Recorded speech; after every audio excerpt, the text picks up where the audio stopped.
Okay, सो आज है हमारा डे 48 और आज का पहला वर्ड था या है वो है आपका prodigal. PRODIGAL,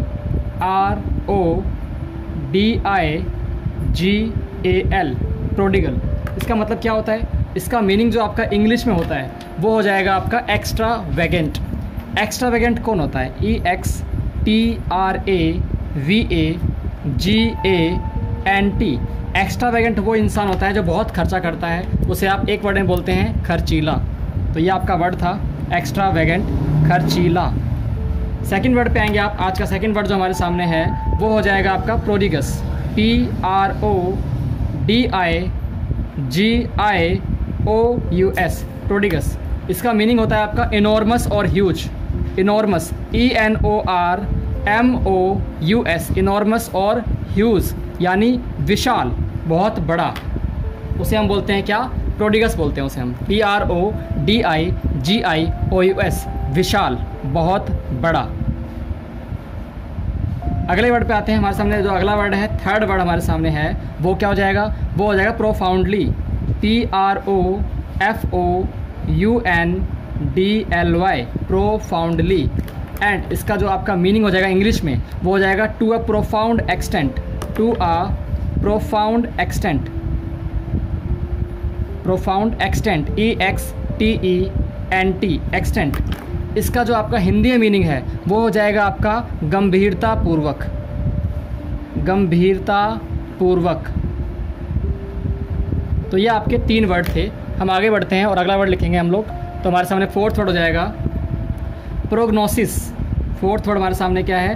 prognosis. PROGNOSIS, prognosis. इसका मीनिंग क्या हो जाएगा आपका? इसका मीनिंग हो जाएगा इंग्लिश में the likely course of a disease और ailment. The likely course, LIKELY, course, COURSE, course of a disease, DISEASE, और एलिमेंट, AILMENT, एलिमेंट। तो इसका हिंदी मीनिंग क्या हो जाएगा? रोग का कारण निर्धारण, यानी वो जो रोग हुआ है वो किस वजह से हुआ है, रोग का कारण पता लगाना। कारण पता लगाना यानी जो रोग हुआ है वो किस वजह से हुआ है। प्रोग्नोसिस बोलते हैं उसे हम। आपने वर्ड सुना होगा डायग्नोसिस, ये उससे मिलता जुलता वर्ड है प्रोग्नोसिस। डायग्नोस में आप कुछ मशीन और टेक्निकल चीज़ों का इस्तेमाल करते हैं। प्रोग्नोसिस में बस आप नाड़ी देख के, मतलब आपने सुना होगा वेन्स को देख के, रीड करके पता लगाते हैं, उसे बोलते हैं prognosis. The likely course of a disease और एलिमेंट। हमारे सामने 5वां वर्ड है, वो क्या हो जाएगा आपका? वो हो जाएगा प्रॉम्प्ट। PROMPT, prompt. इसका मतलब क्या होता है? इसका मतलब होता है टू असिस्ट और एनकरेज। टू असिस्ट और एनकरेज, ENCOURAGE, एनकरेज। इसका मीनिंग क्या हो जाएगा? प्रेरित करना। इसका मीनिंग है प्रेरित करना। तो ये आपके 5 वर्ड्स थे। हम अपना 6th वर्ड लिखेंगे और वो आपका हो जाएगा 6th word, it will B queer. QUEER, queer, QUEER। And इसका मतलब क्या होता है? स्ट्रेंज होता है। इसका मतलब क्या होता है? स्ट्रेंज या फिर ओड, STRANGE, स्ट्रेंज या फिर ओड बोलेंगे आप इसे। ये हमारा वर्ड था। हम इसका मीनिंग लिखते हैं हिंदी में, यानी आप बोल सकते हैं विचित्र। हिंदी में सिंपल सा मीनिंग क्या है? विचित्र। तो विचित्र को आप बोल सकते हैं क्वीर। हमारे सामने 7th वर्ड है आज का और वो हो जाएगा आपका कैरुलस।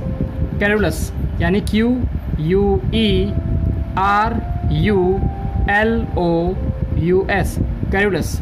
तो ये वर्ड आपको देखते ही पता लग रहा होगा, क्वेरल से बना है वर्ड, झगड़ा करने वाला बोल सकते हैं हम इसे। इंग्लिश में मीनिंग है इसका क्वेरलसम, QUARRESOME,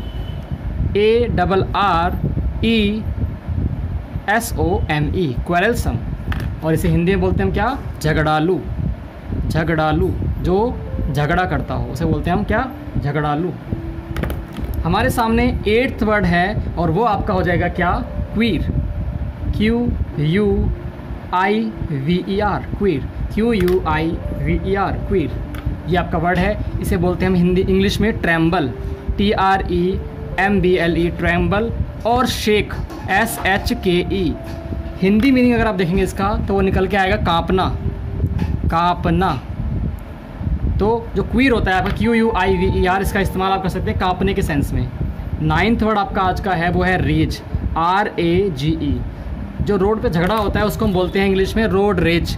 अब ये रोड रेज का मतलब क्या होता है, देखिए आप, रेज मतलब होता है अनकंट्रोलेबल एंगर, अनकंट्रोलेबल एंगर, यानी इतना गुस्सा आ गया उसको कि उसे वो कंट्रोल नहीं कर पाया। आपने सुना होगा रोड पे गाड़ी जो है, बाइक या जो कार जो है टकरा गई आपस में, तो आपस में लड़ रहे हैं, इतनी लड़ाई हो जाती है उन लोगों की, कभी कभी वो कत्ल कर देते हैं एक दूसरे का, उसे बोलते हैं रेज, यानी अनकंट्रोलेबल एंगर। क्रोध या गुस्सा, क्रोध या फिर गुस्सा, और आप चाहे तो हिंदी में लिख सकते हैं ऐसा गुस्सा जिसे काबू ना किया जा सके, क्रोध या गुस्सा। और हमारा आज का 10th वर्ड है जो कि हमारा आज का आखिरी वर्ड होगा, and it will be ravaged, RAVAGED, ravaged. इसका मीनिंग क्या है, इसका मीनिंग है सेवरली डैमेज्ड, मतलब बेसिकली इसको आपने बहुत ज़्यादा क्षति पहुंचा दी हो। Severally SAVERLY, damaged DAMAGED, damaged. इसे बोलते हैं हम तबाह कर दिया गया। रेवेज मतलब तबाह कर दिया गया, तबाह बोलते हैं हिंदी में से, तबाह कर दिया गया या नष्ट करना, नष्ट करना। तो ये आपके 10 वर्ड्स थे आज के डे 48 के।